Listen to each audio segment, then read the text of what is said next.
तो अभी हम लोग डिस्कस करेंगे ट्रेन में बैटरी हम लोग क्यों यूज़ करते हैं, बैटरी के क्या एप्लीकेशंस होते हैं उसके बारे में हम लोग बात करेंगे। ट्रेन के अंडर फ्रेम के नीचे बेसिकली बैटरी बॉक्स लगा होता है और वो बैटरी बॉक्स में होती है बैटरीज। अभी वो बैटरी क्या करती है, बेसिकली डीसी पावर प्रोवाइड करती है। तो ये डीसी पावर की रिक्वायरमेंट क्या है हमारी ट्रेन में, हमारी ट्रेन को चलने के लिए कितना वोल्टेज चाहिए, 25,000 वोल्ट चाहिए एसी में। ऑल्टरनेटिंग वोल्टेज चाहिए जिसका जो मैग्नीट्यूड है वो कितना होना चाहिए, 25,000 वोल्ट होना चाहिए। तो जब हमारी ट्रेन एसी वोल्टेज से चल रही है तो ऐसे केस में हमें डीसी वोल्टेज की क्या रिक्वायरमेंट है, डीसी बैटरीज हम लोग क्यों यूज़ करें, डीसी सिस्टम की हमें क्या रिक्वायरमेंट पड़ गई हमारी ट्रेन में। तो जैसे कि हमने डिस्कस किया था, जब हम लोग ट्रेन को स्टार्ट करते हैं, हमने जो ट्रेन जो कंसिडर किया इसमें टोटल 8 कार है। और 8 कार में अगर हम लोग देखें, ये जो बैटरी बॉक्स है कितने हो गए, 3 बैटरी बॉक्स हो गए। 8 कार की ट्रेन में अगर हम लोग देखें, हमारे पास 3 कार ऐसी होती है जहाँ पर हम लोग auxiliary power supply, auxiliary power system का यूज़ करते हैं, एपीएस। तो एपीएस 1 है, एपीएस 2 है, एपीएस 3 है। तो जो एपीएस 1 है ये टीसी 1 में लगा और जो एपीएस 2 है ये बेसिकली एमसी 3 में लगा है और जो एपीएस 3 है ये कहाँ पर लगा है, टीसी 2 में लगा है।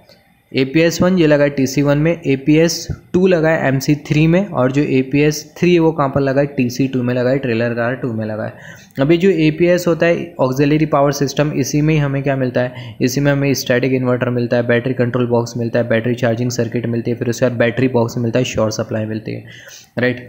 तो यहाँ पर ये जो बैटरी ये एक तरीके से ऑक्सिलरी पावर सिस्टम की कैटेगरी में आती है, राइट। तो यहाँ पर हम लोग मेन टॉपिक के बारे में बात करते हैं, ट्रेन में हम लोग बैटरी को क्यों यूज़ करते हैं, बैटरी का क्या एप्लीकेशन होता है।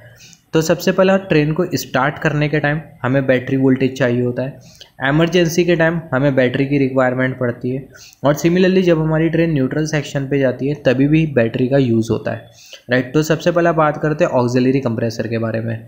तो जब भी हम लोग ट्रेन को डिपार्ट करते हैं यार्ड में से या फिर कार शेड में से या फिर बोल सकते हैं डिपो में से, तो ऐसे केस में जो ट्रेन का जो पेंटोग्राफ है वो हमें क्या करना होगा, रेज करना होगा। तो ट्रेन के पेंटोग्राफ को हम लोग कैसा रेज करेंगे, ट्रेन का जो पेंटोग्राफ है उसको रेज करने के लिए हमें एयर बनाना होता है, कंप्रेस्ड एयर। अब वो जो कंप्रेस्ड एयर है वो कैसा बनेगी, ऑक्सिलरी कंप्रेसर के थ्रू।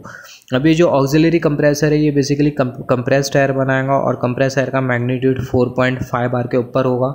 तो ऐसे केस में जो पेंटोग्राफ होगा वो क्या हो जाएगा, रेज हो जाएगा। तो ये जो ऑक्सिलरी कंप्रेसर है इसको चलने के लिए 110 वोल्ट डीसी वोल्टेज चाहिए होता है। तो जो 110 वोल्ट डीसी वोल्टेज है हमें किससे मिलता है, बैटरी से मिलता है। Similarly control circuit supply, control circuit से हम लोग क्या समझते हैं, जो हमारा कन्वर्टर इन्वर्टर लगा होता है ट्रेन में कन्वर्टर इन्वर्टर लगा होता है और दूसरा लगा होता है स्टैटिक इन्वर्टर। तो हम लोग ऐसा बोल सकते हैं हमारी ट्रेन में बहुत सी ऐसी सर्किट होती है जिसे बेसिकली कंट्रोल वोल्टेज चाहिए होता है। कंट्रोल वोल्टेज 110 वोल्ट डीसी चाहिए होता है, कंट्रोल वोल्टेज चाहिए होता है।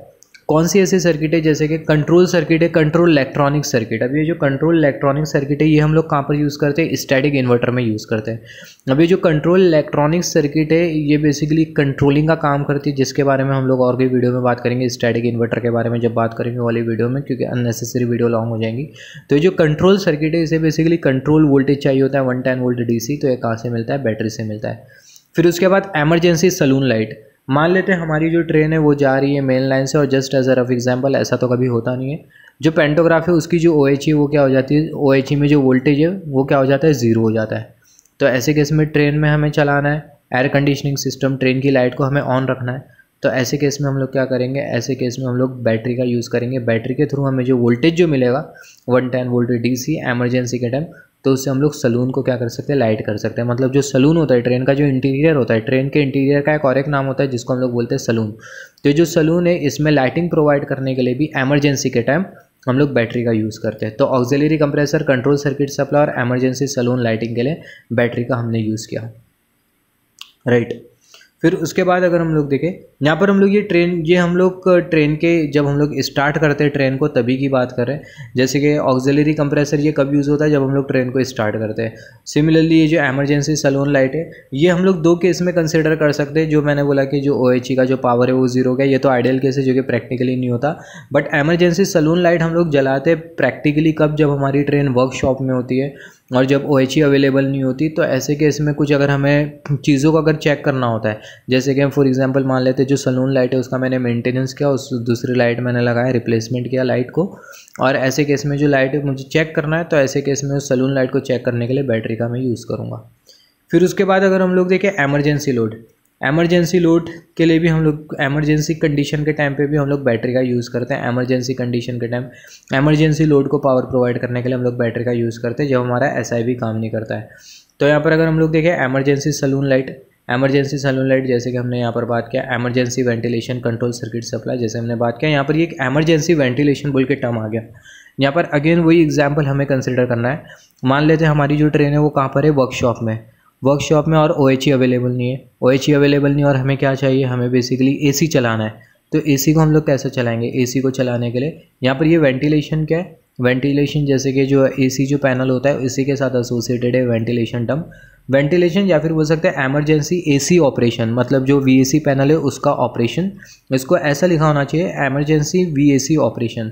तो अगर जो वेंटिलेशन एयर कंडीशनिंग सिस्टम है, मतलब जो AC पैनल है, AC अगर हमें चलाना है सिंपल वर्ड में, जब हमारी ट्रेन वर्कशॉप में है और हमें AC चलाना है, तो ऐसे केस में बैटरी का हम लोग यूज़ करते हैं, राइट। और जब हमारी ट्रेन का जो AC है जब वो वेंटिलेशन मोड में काम करती है, तो ऐसे केस में ट्रेन में बेसिकली एमरजेंसी इन्वर्टर काम करने लगता है जो कि AC को चलाता है, जिसके बारे में हम लोग वेंटिलेशन एयर कंडीशनिंग सिस्टम की वीडियो में बात करेंगे। फिर उसके बाद अगर हम लोग देखें, दो चीज़ हमें समझ में आई, जब ट्रेन को हम लोग स्टार्ट करते हैं तभी बैटरी का यूज़ होता है। फिर उसके बाद एमरजेंसी कंडीशन के टाइम हम लोग बैटरी को यूज़ करते हैं। फिर उसके बाद अगर हम लोग देखें, जब हमारी ट्रेन न्यूट्रल सेक्शन से जाती है तभी भी बैटरी का यूज़ होता है, राइट। यहाँ तक कि जब हमारी ट्रेन मेन लाइन पे भी चलती है तभी भी बैटरी का यूज़ होता है, राइट। तो यहाँ पर ये जो न्यूट्रल सेक्शन है मेन लाइन पे लगा होता है, और जब हमारी ट्रेन मेन लाइन पे होती है तभी भी बैटरी का यूज़ होता है। ऐसा नहीं है कि जब हमारी ट्रेन वर्कशॉप में तभी हम लोग बैटरी को यूज़ कर रहे हैं स्टार्टअप के लिए, ट्रेन को स्टार्ट करने के लिए, और एमरजेंसी कंडीशन के लिए बैटरी का यूज़ कर रहे हैं, ऐसा नहीं है। जब हमारी ट्रेन मेन लाइन पे भी होती है तभी भी हमें बैटरी की रिक्वायरमेंट होती है, बैटरी वोल्टेज चाहिए होता है 110 वोल्ट DC। तो यहाँ पर सबसे पहले अगर हम लोग देखें, जब हमारी ट्रेन न्यूट्रल सेक्शन पे जाएंगी तो ऐसे केस में जो DC लोड है उसे पावर प्रोवाइड करने के लिए हमें बैटरी वोल्टेज चाहिए होता है। अब ये न्यूट्रल सेक्शन क्या होता है, न्यूट्रल सेक्शन एक ऐसा सेक्शन होता है जो कि मैकेनिकली कनेक्टेड होता है, इलेक्ट्रिकली आइसोलेटेड होता है। तो जब ये सेक्शन के थ्रू हमारी ट्रेन जाएंगी तो ऐसे केस में जो DC लोड है उसे मेनटेन करने के लिए बैटरी का जो वोल्टेज है बहुत इंपॉर्टेंट है। तो ये 3 रीज़न के लिए हम लोग बैटरी को यूज़ करते हैं ट्रेन में, यही होते हैं बैटरी यूज़ करने के एप्लीकेशंस।